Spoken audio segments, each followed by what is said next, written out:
అందరికీ నమస్కారము. ఇంకా ఈ ముల్లంగి, క్యారెట్, టమాటా ఇంకా కొన్ని వేసుకుంటూ అయితే మనము కర్రీ చేసి టేస్ట్ చేసేద్దాము. చాలా చాలా మంచిది ఆరోగ్యానికి ముల్లంగి ఎక్కువ వాడడం వల్ల. ముల్లంగి రైతా చేసుకోవచ్చు, ముల్లంగితోటి పచ్చడి, రోటి పచ్చడి, నిల్వ పచ్చడి, జ్యూసు, కొన్ని స్నాక్స్లలో కూడా ముల్లంగి వాడతారు. సాంబార్లో కూడా మనం అసలు క్యారెట్ ఎలా వాడతామో ముల్లంగి అలా వాడితే ఎంతో మంచిది ఆరోగ్యానికి.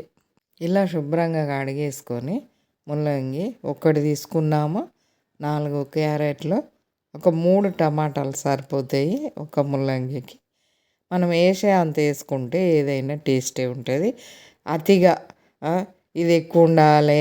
ఇప్పుడు ముల్లంగి అసలే జనాలు ఎక్కువ వాడనప్పుడు కొంచెం కొంచెం అలవాటు చేసుకోవడం వల్ల మంచిగా తినడానికి అలవాటు అయిపోతారు. ఎవరైనా పిల్లలు కానీ పెద్దలు కానీ ఏదైనా తినంది ముందు స్టార్టింగ్లో కొంచెం కొంచెం అలవాటు చేయడం వల్ల మంచిగా తినాలని అనిపించేలాగా ఉంటుంది. కొందరు, అందరూ తినరు అని కాదు కానీ కొందరు ముల్లంగిని అసలే ముట్టరు. అసలు రైతా చేసుకున్నామంటే వదిలిపెట్టకుండా తినచ్చు ముల్లంగితోటి. ఇలా మనము శుభ్రంగా పైన అంతా మనము గీకేసేయాలి. బీరకాయ పొట్టు గీకినట్టే గీకేసేయాలి. గీకితే నీట్గా అయిపోతాయి. మనకి ఇది మట్టి లోపల ఉంటుంది కాబట్టి పైన మొత్తం గీకేసేయాలి. ఆకులేమో పైన ఉంటాయి. క్యారెట్ కానీ, ముల్లంగి కానీ, కందగడ్డ కానీ ఇలా కొన్ని మట్టిలోనే ఉంటాయి కాబట్టి శుభ్రంగా పైన మొత్తం ఏం లేకుండా నీట్గా సాల్ట్ వాటర్లో కొంచెం ముందు కడిగేసుకొని తర్వాత పైదంతా గీకేసుకున్నామంటే నీట్గా రెడీ అయిపోతుంది. మనకు ఎలాంటి ఇబ్బంది ఉండదు. ఇవి మనం క్యారెట్ను ముల్లంగి ఎప్పుడైనా సమానంగా ముక్కలు కట్ చేసేసుకోవాలి. ఒకటి పెద్దగా ఒకటి చిన్నగా కాకుండా మనకు ముల్లంగి ముక్కలును క్యారెట్ ముక్కలు సమానంగా ఉండాలి. ఒకే సైజు ఉంటే మంచిగా ఉడికిపోతాయి. ఇలా మనం ఆయిల్ పొయ్యి మీద పెట్టుకొని ఇలా చలికాలం అయితే కొంచెం ఆవాలు ఎక్కువ వాడడం వల్ల మనకు బ్లడ్ సర్క్యులేషన్ మంచిగా అయిపోతుంది. ఆవ నూనె అప్పుడప్పుడు మధ్య మధ్యలో చలికాలంలో దీన్ని తప్పనిసరి వాడుకోవాలి. ఇంకా ఎక్కువ ఆవాలు వేసుకోవాలి కర్రీస్లల్లో. ఇట్లా ఆవాలు జీలకర్ర వేసిన తర్వాత మంచిగా అవి చిటపట అన్నాక మనకు స్పైసీకి సరిపడా పచ్చిమిర్చి వేసుకోవాలి, పెద్ద ఉల్లిపాయ వేసుకోవాలి.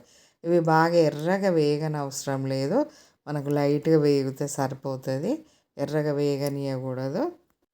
కొంచెం కరివేపాకు వేసుకోవాలి. కొంచెం ఎక్కువ కూడా వేసుకోవచ్చు దీంట్లో, ఈ కర్రీలో కరివేపాకు. మనము ఇట్లా వేగిన తర్వాత మనకు ముందు క్యారెట్ వేసుకోవాలి. క్యారెట్ కొంచెము మగ్గినాక మనము ముల్లంగి వేసేసుకోవాలి. మూత పెట్టేసుకుంటే మంచిగా మగ్గిపోతుంది. ఇప్పుడు ఉల్లిపాయ బాగా ఎర్రగా వేగక ముందే మనము క్యారెట్ వేసాం కాబట్టి దాంట్లో మంచిగా ఉల్లిపాయలో కొంచెం నీరు ఉంటుంది. మంచిగా క్యారెట్ కూడా తొందరగా మగ్గిపోతుంది. ఎప్పుడైనా ముల్లంగిను మనకు క్యారెట్ సమానంగా ముక్కలు కట్ చేసేసుకోవాలి. పచ్చిమిర్చి కూడా అలానే కట్ చేసుకోవాలి. ఇలా మూత పెట్టేసి మనము ఇంకా కొంచెం అల్లము పసుపు వేసేసుకోవాలి. ముల్లంగి ముక్కలు వేసేసుకోవాలి. కొంచెం మగ్గిన తర్వాత తగినంత సాల్ట్ వేసేసుకోవాలి. కొంచెమే ఎండుకారం వేసుకోవాలి, బాగా వేసుకోకూడదు. కొంచెమే ఎండుకారం వేసుకోవాలి. ఇలా ముల్లంగి వేసేసి అల్లము పసుపు వేసుకోవాలి. కొంచెం వేగనిచ్చేయాలి. మనకు క్యారెట్ కన్నా ముల్లంగి తొందరగా మెత్తబడిపోతుంది. అందుకే క్యారెట్ ముందు వేసేసి ముల్లంగి తర్వాత వేసుకోవాలి. ముల్లంగి వేయగానే అల్లము పసుపు వేసామంటే మనకి ఎలాంటి స్మెల్ రాదు. ఆ జాగ్రత్త పాటించాలి. ఇలా మనకు అల్లము పసుపు కొంచెం వేగిపోయింది ముల్లంగితో పాటు. ఇప్పుడు కొంచెమే ఎండుకారము తగినంత సాల్ట్ వేసేసి మంచిగా కలిపేసుకొని కొంచెం మగ్గనిచ్చేసి పచ్చి కొబ్బరి తురుముకోవాలి. కొబ్బరి గీకే దాని మీద గీకేసుకొని కొంచెం పచ్చి కొబ్బరి వేసామంటే ఆహా ఈ కూర రుచే వేరు. ఇలా ఒక్కసారి చేసి చూసి మీరు టేస్ట్ చేసిన తర్వాత మీకు ఎలా వచ్చిందో కామెంట్ పెట్టండి. మనకి ఇంతకుముందు ఫుల్ వీడియోలల్లో ముల్లంగితోటి రైతా ఉన్నది. అప్పుడప్పుడు మనం ఫుల్ వీడియోలు చూస్తే అన్ని వీడియోలు ఏమున్నాయి, పాత వంటలేంటి, కొత్త వంటలేంటి అనేది చూసుకోవచ్చు. ఇంకా ఇప్పుడు ఇలా మనకు సాల్ట్ తోటి కారము సాల్ట్ తోటి మగ్గిన తర్వాత టమాటాలు వేసుకోవాలి. టమాటా వేసి కొంచెం సేపు ఉడకనిచ్చేయాలి. టమాటా వేసినాక కొంచెం మీడియం పెట్టేసుకోవాలి స్టవ్ను. ముందైతే కొంచెం తక్కువ పెట్టి ఉడికిచ్చేసుకోవాలి. మనకి ఇప్పుడు ముల్లంగితోటి వచ్చిన నీరు, టమాటాతోటి వచ్చిన నీరు మంచిగా గుంజేస్తుంది. ఈ కర్రీ బాగా నీరు ఉండకూడదు, పొడి పొడిలాగా మామూలుగా తడి పొడిలాగా ఉంటే సరిపోతుంది. ముల్లంగి వేసినప్పుడు ఎప్పుడైనా కానీ బాగా వాటర్ ఉండకూడదు కర్రీ. టమాటా కొంచెం మగ్గింది కదా, ఇప్పుడు మనము పచ్చి కొబ్బరి తురుము వేసేసుకుందాం. ఒక గుప్పెడు వేసుకుంటే సరిపోతుంది. పచ్చి కొబ్బరి మనకు అప్పటికప్పుడు ఫ్రెష్ది అయితే చాలా టేస్ట్ ఉంటుంది. ఇలా పచ్చి కొబ్బరి వేసేసి కొంచెం మగ్గనిచ్చేసి కొంచెం ధనియా పొడి చల్లేసుకోవాలి. అసలు పచ్చి కొబ్బరి టేస్టే వేరు కర్రీలో. మనము అప్పటికప్పుడు వేసామంటే ఆ టేస్ట్ బాగుంటుంది.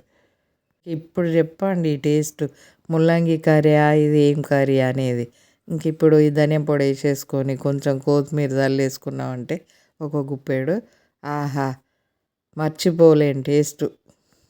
ముల్లంగి పీసులే తినేయచ్చు, రైస్లో కలుపుకోకుండానే అయినా కానీ ఇలా స్పూన్ తోటి కూడా తినేయచ్చు. చపాతీలను అయితే ఇంకా అదిరిపోతుంది. ఎప్పుడు ఒక కర్రీ గురించి ఒక వీడియో చూస్తామంటే పూర్తిగా వీడియో చూస్తేనే మనకు మంచిగా వంట కుదురుతుంది, చేయడం కూడా మనకు పూర్తిగా అర్థమైపోతుంది. ఏ టైంలో ఏం వేసుకుంటానము, ఎప్పుడు స్టవ్ పెద్దగా చేస్తానము, ఎప్పుడు స్టవ్ చిన్నగా చేస్తానము అనేది ఈజీగా అర్థమవుతుంది. అప్పుడే ఆ టేస్ట్ అనేది మనకు దొరుకుతుంది. ఈ రోజుల పిల్లలకి వంట నేర్పాలంటే ఒక్కటికి 4 సార్లు దగ్గరుండి నేర్పితే వంట వస్తుంది. ఎందుకంటే వీడియోలు ఎక్కువైపోయినాయి కదా. నేర్చుకున్నప్పుడు పెద్దవాళ్ళు ఒక్క మాటతోటి మేము చేసేవాళ్ళం.